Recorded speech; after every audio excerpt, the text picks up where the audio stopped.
నా ఇన్స్టాగ్రామ్ అయితే బ్యాక్ వచ్చేసింది.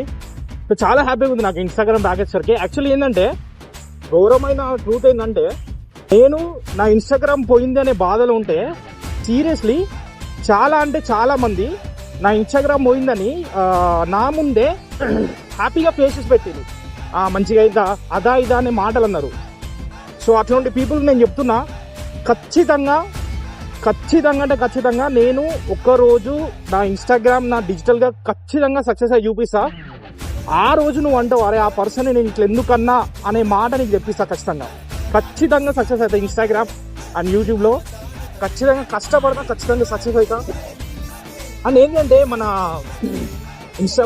ఇండియన్ సైకాలజీ తెలుసు కదా, వేరేటోడు బాగుపడితే అసలు మనకు ఆ ఫుడ్ అనేది డైజెస్ట్ కాదు, కడుపులో మంటలు, కళ్ళకి రక్తాలు ఇట్లాంటి వెళ్తాయి.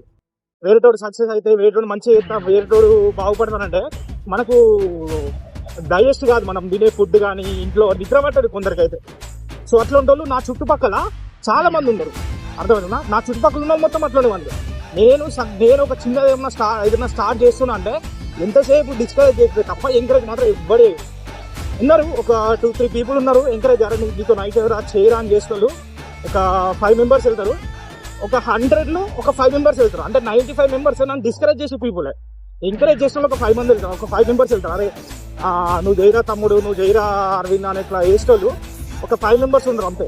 నీతో అవుతుంది, నువ్వు చేసుకుంటే నువ్వు చేస్తే ఏదైనా అవుతుంది అని చేసేవాళ్ళు చాలా తక్కువ, అర్థమవుతుందా? డిస్కరేజ్ చేసే మాత్రం చాలా మంది ఉన్నారు. అవసరమా నీకు,